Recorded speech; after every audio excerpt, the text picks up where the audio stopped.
एक बड़े नगर में प्रेम चोपड़ा नाम का एक नेक दिल इंसान इलेक्ट्रिक सामानों की बिक्री और मरम्मत की दुकान चलाता। उस दुकान में नीरज नाम का एक समझदार युवक मरम्मत विभाग में काम करता। पढ़ाई कम होने के बावजूद नीरज को नई नई तकनीकों पर गजब पकड़ थी। दुकान में अपना काम खत्म होने के बाद मिलने वाले खाली समय में वो हमेशा कोई न कोई नया प्रयोग करता।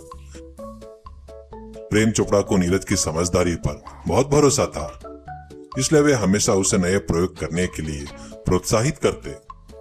प्रेम चोपड़ा का बेटा आकाश चोपड़ा पूरी तरह से घमंडी और बिगड़ा हुआ लड़का बन चुका था।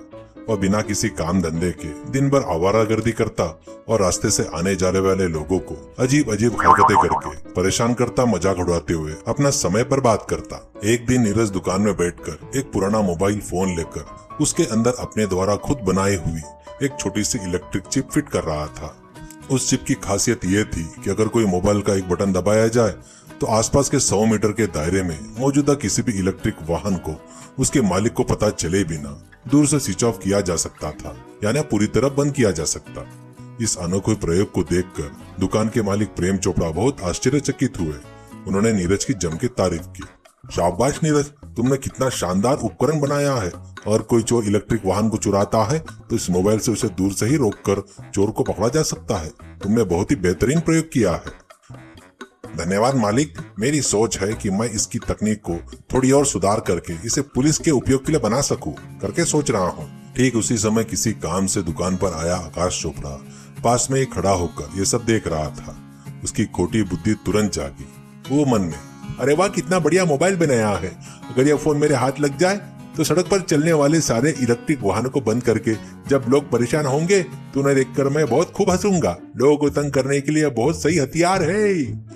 सोचे मुताबिक ही आकाश ने मौका पाकर जब कोई नहीं देख रहा था मेज पर रखा हुआ जादुई मोबाइल चुरा लिया और अपनी जेब में डालकर वहां से खिसक गया। अगले दिन सुबह नीरज दुकान पर आया तो उसने देखा कि मेज पर मोबाइल नहीं था। वह बुरी तरह घबरा गया और पूरी दुकान छान मारी। जब मोबाइल नहीं मिल रहा था तो रोता हुआ प्रेम चोपड़ा के पास गया। मालिक, मैंने कल रात को जो जादुई मोबाइल फोन बनाया था वो दुकान में नहीं मिल रहा है। सर, किसी ने चुरा लिया है। अगर वो गलत हाथों में चला गया तो लोगों को बहुत परेशानी होगी। तुम घबराओ मत नीरज, मैं सोचता हूँ कि हमारी दुकान में कौन आया था।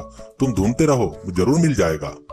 यहाँ शहर में आकाश चोपड़ा उस जादुई मोबाइल को अपनी जेब में डालकर घूम रहा था। उसका टेस्ट करने का मन हुआ तो सड़क किनारे एक ऑटो रिक्शा में बैठ गया।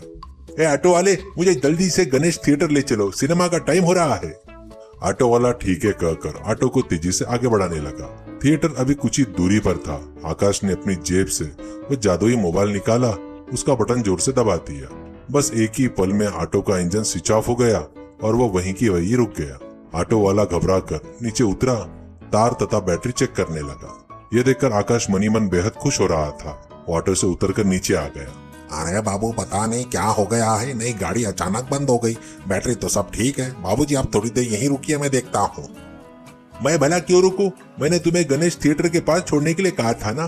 तुमने मुझे थोड़े पहले ही सड़क के बीच में रोक दिया, इसलिए मैं तुम्हें 1 रुपया भी नहीं दूंगा।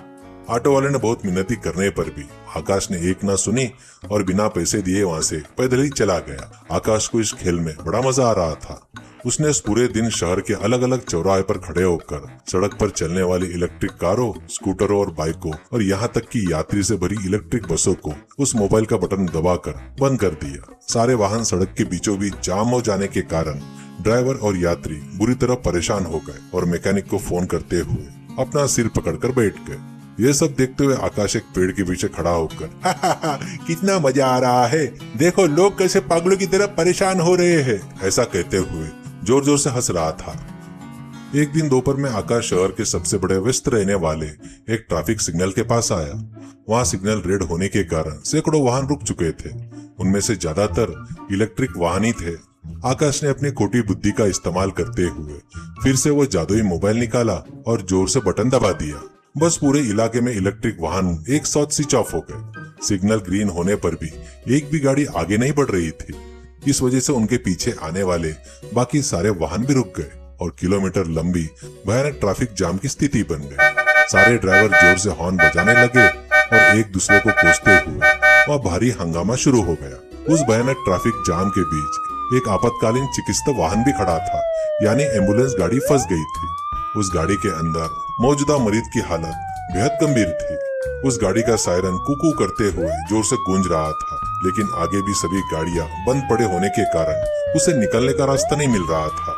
आकाश एक तरफ खड़ा होकर उस ट्रैफिक जाम को देखकर खुश हो रहा था। ठीक उसी समय आकाश का मोबाइल जोर से बजा। उसने देखा कि उसकी माँ का फोन आ रहा है। उसने हंसते हुए फोन उठाया। हेलो माँ, बोलो क्या हुआ? माँ फोन पर बुरी तरह रोते हुए कांपते हुए।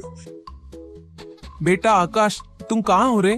तुम्हारे पापा को घर में अचानक बिल का द्वारा पड़ा रहे। हालत बहुत गंभीर होने के कारण हमारी दुकान में काम करने वाले नीरज बाबू ने उन्हें एक एम्बुलेंस गाड़ी में बिठाकर बड़े अस्पताल ले जा रहे हैं। लेकिन अभी अभी नीरज का फोन आया था। शहर के बड़े ट्रैफिक सिग्नल के पास सारे वाहन रुक गए और भयानक जाम लग गया है। हमारी एम्बुलेंस गाड़ी भी उसी जाम में फंस गई है। आगे एक भी गाड़ी नहीं हिल पा रही है बेटा। तुम्हारे पापा को सांस लेने में तकलीफ हो रही है। तुम जहाँ कहीं भी हो जल्दी वहाँ पहुँचो बेटा। यह बात सुनते ही आकाश के सिर पर जैसे अचानक बिजली गिर पड़ी। उसके हाथ से वह जादुई मोबाइल छूटने ही वाला था। उसने उस जाम की तरफ देखा। वो सायरन बजती हुई जो एम्बुलेंस फंसी थी, उसके अंदर और कोई नहीं बल्कि जिंदगी और मौत के बीच में जूझ रहे उसके पिता प्रेम चोपड़ा थे। उसको एहसास हुआ अपने स्वार्थ के लिए उसने घटिया प्रैंक की वजह से ये सारे वाहन बंद पड़ गए और उसे अपने पिता की जान खतरे में डाल दी। उसकी आंखों में आंसू बहने लगे।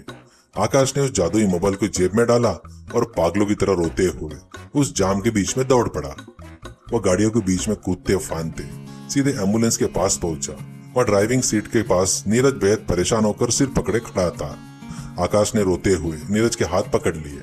नीरज, मुझे माफ कर दो भाई। तुम्हारी दुकान से वो जादुई मोबाइल मैंने चुराया था। उस फोन से लोगों को परेशान करने के लिए मैंने सड़क के सारे इलेक्ट्रिक वाहन को स्विच ऑफ करके बंद कर दिया। मेरी इसी खोटी बुद्धि के कारण आज मेरे पिताजी एम्बुलेंस में यहाँ फंस गए। भाई, मेरे पापा को बचा लो नीरज, प्लीज। नीरज ये बात सुनकर हैरान हुआ और गुस्से में आ गया, लेकिन उसे एहसास हुआ कि लड़ने का समय नहीं है। आकाश, तुमने कितना अनर्थ कर दिया। अपनी छोटी सी खुशी के लिए तुमने इतने सारे लोगों को परेशान में डाला। लाओ वो फोन इधर लाओ। गाड़ियां स्विच ऑफ तो हो गई, अब वो लॉक हो चुकी है। अब इन्हें सिर्फ फोन से ऑन करना नामुमकिन है। हमें कुछ शारीरिक मेहनत करके गाड़ियों को हटाना होगा, तभी एम्बुलेंस को रास्ता मिलेगा। जल्दी चलो। नीरज और आकाश दोनों मिलकर तेजी से एम्बुलेंस के आगे पहुंचे। वहां बंद पड़ी सभी इलेक्ट्रिक कारों को और कुछ बाइकों को दोनों ने मिलकर अपनी पूरी ताकत से झोंकते हुए, पसीना बहाते हुए एक तरफ हटाना शुरू किया। आकाश रोते हुए और गाड़ियों को धक्का दे रहा था। सड़क पर खड़े कुछ अन्य लोग भी जब उनकी इस मेहनत को, परेशानी को देखा तो वे भी मदद के लिए आगे आए और गाड़ियों को किराने हटाने लगे। इस तरह सबने मिलकर घंटों की कड़ी मशक्कत के बाद एम्बुलेंस गाड़ी के निकलने के लिए एक छोटा सा रास्ता तैयार किया। एम्बुलेंस गाड़ी उस रास्ते से तेजी से निकलते हुए अस्पताल की तरफ बढ़ गई। आकाश और नीरज दोनों दौड़ते हुए अस्पताल पहुंचे। वहां वे इमरजेंसी वार्ड में बाहर खड़े होकर रोने लगे। कुछ देर बाद डॉक्टर बाहर आए और मुस्कुराकर बोले, प्रेम चोपड़ा जी को दिल का दौरा पड़ा था, ये सच है, लेकिन खुशकिस्मती से यह सही समय पर एम्बुलेंस के यहाँ पहुंच जाने के कारण उन्हें वक्त पर इलाज मिल गया और उनकी जान बच गई। अब ये बिल्कुल ठीक है, खतरे की कोई बात नहीं है। यह सुनते ही आकाश घुटनों के बल गिर गया और भगवान का शुक्रिया अदा करने लगा। वह धीरे से अंदर गया और बेड पर लेटे अपने पिता को देखकर रोने लगा। उसके बाद वह नीरज के पास आया और जादुई मोबाइल फोन को उसे वापस दे दिया। नीरज, आज मेरे पापा की जान बची है तो उसकी वजह तुम हो। टेक्नोलॉजी इंसान की तरक्की और जरूरत के काम आनी चाहिए, लेकिन अगर कोई अपने स्वार्थ और मनोरंजन के लिए दूसरे को तकलीफ देने की सोचेगा तो तकलीफ किसी न किसी दिन उसके और उसके परिवार के लिए बड़ा श्राप बनकर जान पर बनाएगी। इसलिए कभी भी उनकी जिंदगी, उनकी सहूलियत के साथ खिलवाड़ नहीं करना चाहिए।